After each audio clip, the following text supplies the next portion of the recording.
अस्सलामुअलैकुम। हम जब घर वापस आए तो हमारे पास एक और नया नन्हा मेहमान आया हुआ था, ये कैटो।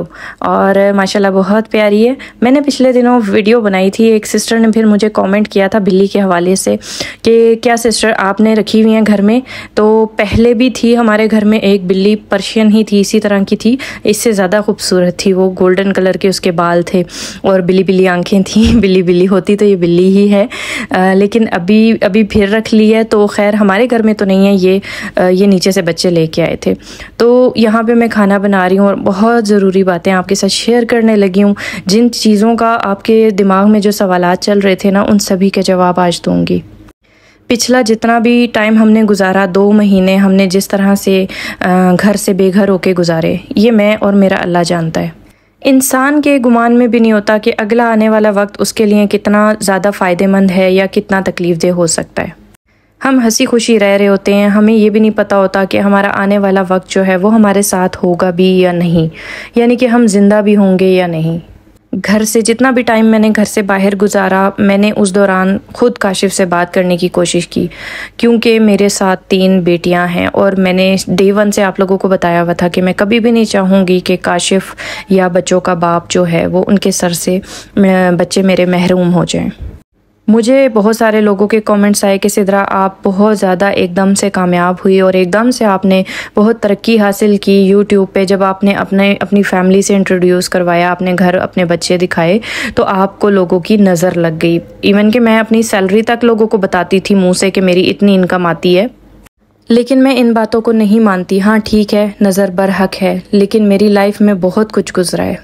अगर मेरे साथ फर्स्ट टाइम हुआ होता तो फिर भी मैं कहती कि नहीं मुझे नज़र लग गई या फिर मेरे साथ किसी ने कुछ किया। नहीं, मेरे साथ लाइफ में पहले भी ये सब कुछ चलता रहा है।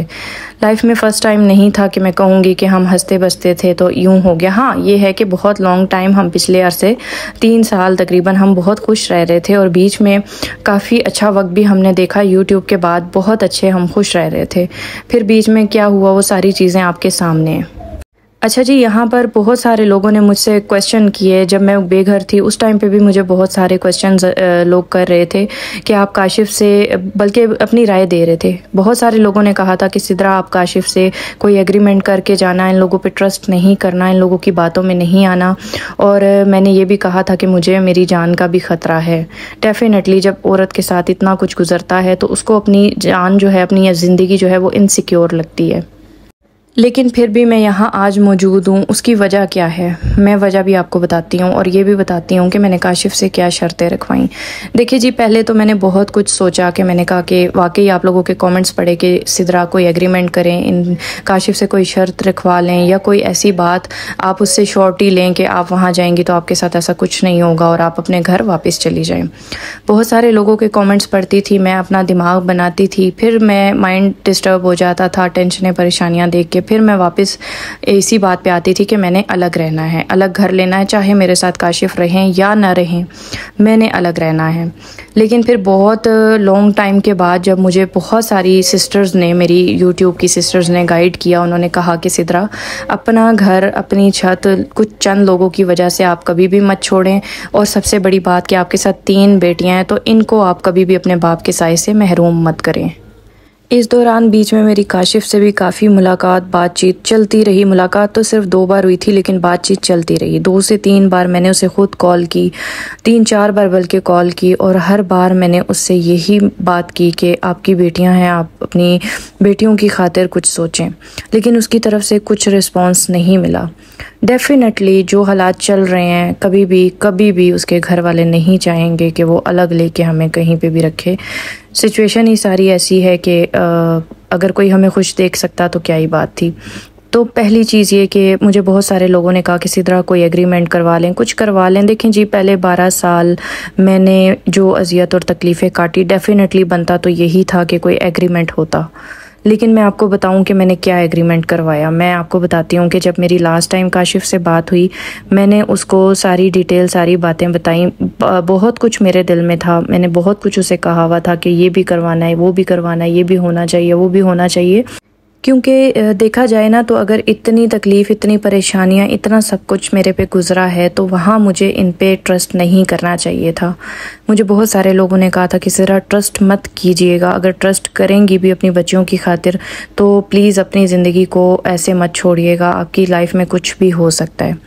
मुझे बहुत कमेंट आते थे, ऐसा नहीं है कि मैं किसी के कमेंट का जवाब नहीं देती तो इसका मतलब है मैं पढ़ती नहीं हूँ। मैं सबके कमेंट्स पढ़ती थी, नेगेटिव भी, अच्छे भी।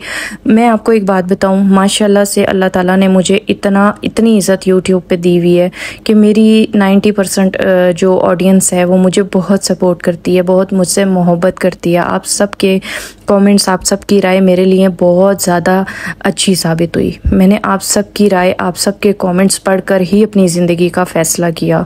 मेरे लिए बहुत मुश्किल था, लाइफ में पहली बार मैंने ज़िंदगी का फ़ैसला आप लोगों के कमेंट्स पढ़कर किया है और ये फ़ैसला मुझे लगता है कि मेरे हक़ में काफ़ी बेहतर है, क्योंकि जो हमें उजाड़ना चाहते थे, जो चाहते थे कि ये दर बदर हो जाएं, इनकी ये ठोकरें खाएं, ये खुश ना रहें, मैं अलग, काशिफ अलग ज़िंदगी जो है वो परेशानियों और तकलीफ़ों में गुजारें।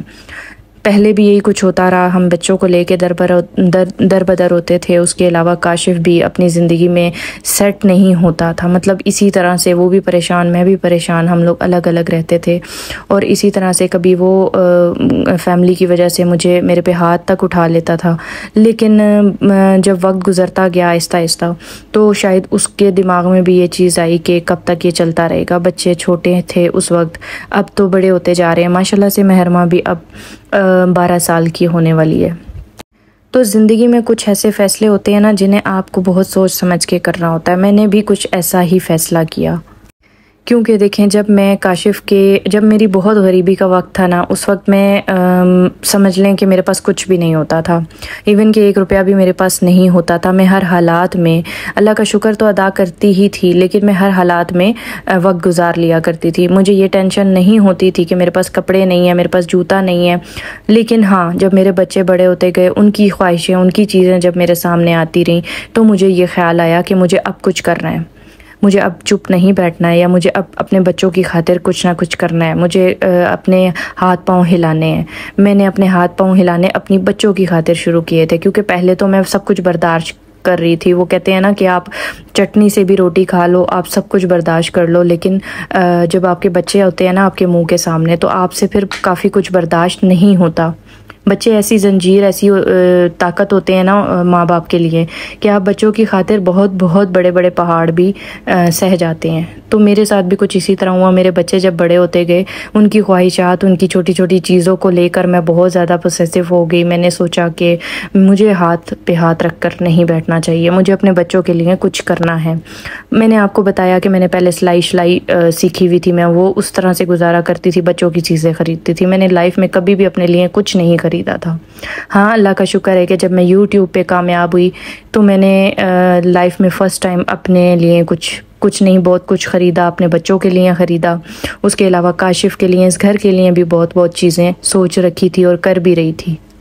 आप सबकी कमेंट्स पढ़ती गई, आप सबकी, जिस वक्त मैं परेशान थी, मैं घर से बेघर थी ना, मुझे कुछ समझ में नहीं आ रहा था कि मेरे साथ हो क्या रहा है, मैं कहाँ से कहाँ आ गई हूँ, मेरे साथ क्या हुआ। मेरे पास ना पैसे की कमी थी, ना किसी चीज़ की। मैं चाहती तो मैं रेंट पे घर लेकर चुपचाप वहाँ पे बैठ जाती, बल्कि मैं फर्निश्ड घर भी ले सकती थी। 2, 3, 4 महीने, 5 महीने, 1 साल तो खैर मैं आराम से काट सकती थी। माशाल्लाह से अल्हम्दुलिल्लाह मैं यूट्यूब पे इतनी अर्निंग करती हूँ तो मैं ये सब कुछ अफोर्ड कर सकती थी। लेकिन आपको पता है कि मैंने इस घर में वापसी की तैयारी क्यों की, इस घर में वापस आने का जहन क्यों बनाया। आज मैं आपको बताती हूँ कि जब मेरी लास्ट टाइम मुलाकात हुई थी काशिफ से, उस टाइम पे मैंने फ़र्स्ट टाइम काशिफ की आंखों में बहुत कुछ देखा अपने लिए, बहुत कुछ, इतना कुछ देखा कि मैं बता नहीं सकती। मैंने अपनी पूरी लाइफ में 12 सालों में ऐसा कुछ भी नहीं देखा था जो मैंने लास्ट टाइम मुलाकात में काशिफ की आंखों में देखा। मैंने वो मोहब्बत, वो एहसास, वो दर्द देखा उसकी आंखों में, वो मजबूरियां देखी जो मैंने आज से पहले कभी भी उसकी आंखों में नहीं देखी थी। हाँ, काशिफ पहले बहुत सख्त मिजाज थे, मेरे साथ बात भी नहीं करते थे। मुझे इस चीज़ को देखकर और इन सारी चीज़ों को जो काशिफ के साथ बातचीत हुई, इन सारी बातों को देख कर ना मुझे काशिफ के ऊपर ट्रस्ट और बढ़ गया। पहले कभी भी मैंने इस तरह से ट्रस्ट नहीं किया था और ना ही मुझे अपनी लाइफ सिक्योर लगती थी, लेकिन मुझे अब अपनी लाइफ सिक्योर लगने लगी क्योंकि काशिफ ने मुझे ट्रस्ट दिया, ट्रस्ट दिलाया। तो इसीलिए फिर मैंने कोई भी डिमांड उससे नहीं रखी, ना ही कोई उससे बात दूसरी तीसरी की, क्योंकि मुझे अल्हम्दुलिल्लाह अल्लाह ताला ने ऐसे मकाम पे, अल्लाह ताला ने मेरे लिए बहुत आसानियाँ की हैं।